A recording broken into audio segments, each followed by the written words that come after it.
असगर भाई, public vote कर रही है कि जो अचानक डेमोग्राफी बढ़ी और चेंज दिख रहा है हल्द्वानी में, वो साजिशन हुआ है। अब नेताओं ने किया, किसने किया नहीं पता, लेकिन पब्लिक को लगता है कि वहां जानबूझकर जो है वो साजिशन, डेमोग्राफी चेंज की गई है। आपकी राय?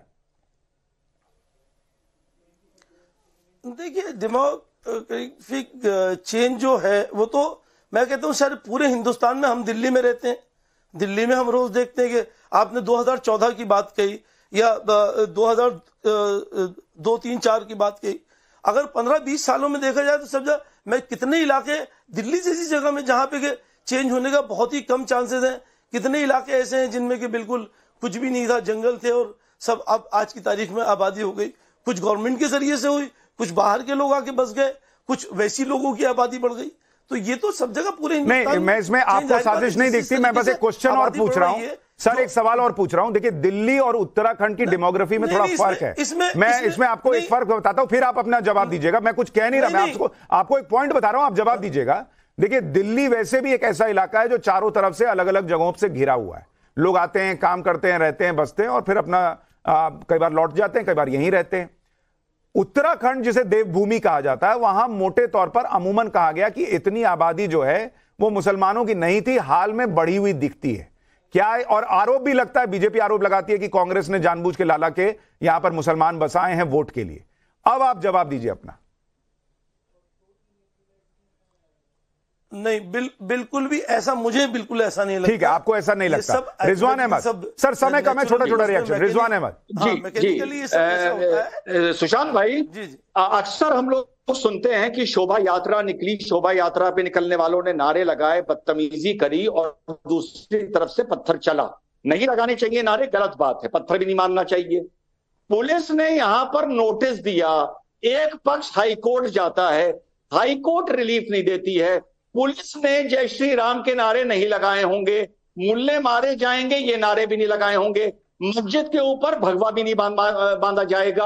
अब असगर भाई पूरे देश को बताएंगे कि शोभा यात्रा तो एक बहाना है, पुलिस पर पत्थर क्यों चले जब पुलिस ने ना नारे लगाए, ना मस्जिद का अपमान किया, कुछ नहीं किया। यानी क्या पत्थर चलाने की आदत है, शौक है, या किस वजह से पत्थर चलते हैं, ये असगर भाई बताएंगे। ठीक है, असगर भाई, शोभा यात्रा में क्यों चलते हैं हमें समझ में असगर भाई बताएंगे। ठीक है, यहां क्यों चले, यहां क्यों चले? रिजवान भाई जी, आप मेरे बड़े भाई हैं, बहुत एहतराम से मैं ये बात कह रहा हूं कि आप जिन लोगों की हिमायत कर रहे हैं, मेरा फर्क कितने जालिम है। अगर उनका जुल्म आप देख लें, मैंने देखा है, मैं इसलिए कह रहा हूं, मैंने कही तो आपको मैं उसकी कैसेट भेज दूंगा, सुन लीजिए। मैंने आपकी बात सुनी थी, आप मेरी बात सुन लीजिए। मेरी सुन लीजिए आप, मैंने आपकी सुन ली, आप मेरी सुन लीजिए। आप नहीं, आप बताइए, ज्यादा रिश्तेदारी जुल्म से कोई फायदा नहीं। मैंने आपकी बात सुन ली, आप मेरी बात सुन ली। असगर भाई, अगर उनका जुल्म देख ले तो रुए खड़े हो जाएंगे। मैं आपको कैसेट भेजूंगा। नहीं असगर भाई, आप मुझे भेजिए, मैं दिखाता हूं, क्योंकि पुलिस जो कार्रवाई करने गई सर, पुलिस जब कार्रवाई करने गई तो पत्रकार वहां मौजूद थे। पुलिस बिल्कुल नहीं कर सकती सुशांत भाई, बिल्कुल नहीं, बिल्कुल गलत। मैं वकील हूं, इसलिए ये बात कह रहा हूं। पुलिस की ये कार्रवाई नहीं है कि वो जवान लड़कों को निकाल के वहां पे उनकी माओ बहनों के सामने और उनकी माओ बहनों की सबकी बेइज्जती करें और डंडे बरसाएं। नहीं, ये कहां पे हुआ? नहीं असगर भाई, ये कहां पे हुआ कि जवान लड़कों को निकाला और उनको मारा पीटा? ये सिर्फ पुलिस का। मैं आपको उसकी कैसेट भेज दूं? हाँ भेजिए, भिजवा देता हूं। ये हल्द्वानी में हुआ है, ये हल्द्वानी में हुआ है। मैं आपको हल्द्वानी में जो हुआ है, हल्द्वानी में भेजिए, आप मुझे वीडियो भेजिए। अभी आपको भेजिए। ठीक है, अभी भेजिए। रिजवान अहमद 5 मिनट में। एक सेकंड मैं जल्दी से जरा रुझान बता दूं दर्शकों को। आप देखिए, पूरा नॉर्थ इंडिया कह रहा है कि भाई ये डेमोग्राफिक चेंज जो है वो साजिशन हो रहा है। 93%, 94% नॉर्थ इंडिया के लोग दावा कर रहे हैं कि ये साजिश के तहत एक धर्म विशेष को लाकर वहां बसाया जा रहा है उत्तराखंड के अंदर, हल्द्वानी के अंदर। ये नॉर्थ इंडिया का आपको नतीजा दिखा रहा हूं, रुझान दिखा रहा हूं। और ये आप देख रहे हैं 30,000 से ज्यादा वोट पड़ चुके हैं, तब लोग ये कह रहे हैं। आपको दूसरा और आपको तस्वीर दिखाता हूं कि उत्तराखंड में लोग क्या सोच रहे हैं, जरा उत्तराखंड का दिखाइए। नॉर्थ ईस्ट में लोग कह रहे हैं कि डेमोग्राफिक चेंज जानबूझ के हो रहा है। 74% लोग कह रहे हैं कि भाई डेमोग्राफिक चेंज हो रहा है इस देश के अंदर और जानबूझ कर हो रहा है। अगली तस्वीर दिखाइए। अगली तस्वीर आपको दिखाता हूं कि 74% लोगों को यह लग रहा है देश के अंदर कि यह जानबूझकर डेमोग्राफिक चेंज हो रहा है। अब अपनी बात कहिए रिजवान अहमद। सुशांत भाई, असगर भाई ने सवाल घुमा दिया, पर मैं भी वकील हूं, फिर से पूछ रहा हूं। मेरा सवाल यह था कि जब अतिक्रमण हटाने के लिए जब हाईकोर्ट से रिलीफ नहीं मिला था, पुलिस अतिक्रमण हटा रही थी, उस पर पत्थर क्यों चले? नहीं, मैं इस पर आ जाऊंगा। सुनिए रिजवान अहमद, मुझे पहले आप एक बात का जवाब दीजिए जो मैंने पूछा। क्या आपको भी 74% लोगों की तरह लग रहा है कि डेमोग्राफिक चेंज साजिश के तहत जानबूझकर हो रहा है इस देश के कुछ हिस्सों में? देखिए, चाहे डेमोग्राफिक चेंज हो, आपका डेमोग्राफिक चेंज से सुशांत भाई किसी को कोई फर्क नहीं पड़ता।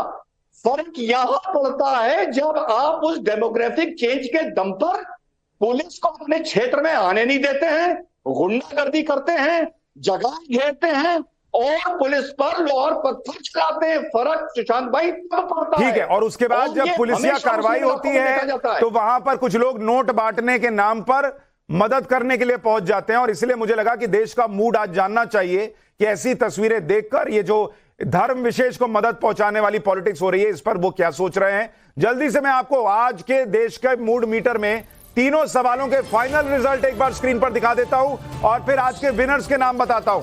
पहला सवाल जो हमने पूछा था कि धर्म देखकर नेता मदद कर रहे हैं, इसका असली मकसद क्या है? इंसानियत, वोट बैंक बढ़ाना या समाज में दरार डालना? इसका फाइनल नतीजा अभी तक के वोटों के मुताबिक इंसानियत तो किसी को नहीं लग रहा, 2% लोगों को लग रहा है। वोट बैंक की पॉलिटिक्स 57% लोगों को और 40% लोगों को लग रहा है कि यह हिंदू मुसलमान करने का एक जरिया है। क्वेश्चन नंबर 2, उसका फाइनल नतीजा दिखाइए अभी तक के वोटों के मुताबिक। अभी तक जो वोट पड़े हैं उसमें सवाल नंबर 2 में हमने पूछा था कि मदद देने से क्या हो जाएगा। 63% लोगों को लगता है कि मनोबल बढ़ेगा जिन लोगों ने हिंसा की, और 36% लोगों को लगता है कि फिर हिंसा होगी बॉस अगर आप ऐसे मदद कर रहे हैं इन लोगों की। तो तीसरा सवाल हमने पूछा था कि ये जो डेमोग्राफिक चेंज हो रहा है उसको लोग किस तरह से देखते हैं। 91% लोगों को लगता है, 92% लोगों को करीब करीब, कि ये जानबूझकर साजिशन डेमोग्राफिक चेंज किया जा रहा है और ये देश के बड़ी संख्या में वोटर्स कह रहे हैं। अब आपको आज के 2 विनर्स के नाम बता देता हूं। नीलम उत्तराखंड से, जिनके मोबाइल नंबर में आखिरी 4 डिजिट हैं 0853, और रवि कुमार उत्तर प्रदेश से, इनके मोबाइल नंबर के आखिरी 4 डिजिट हैं 8989। 2 और विनर के नाम हम अनाउंस करेंगे, लेकिन वो 8:50 पर रात में न्यूज की पाठशाला जब शो चलेगा उसमें हम आपको विनर के नाम बताएंगे। लेकिन अब आज की एक और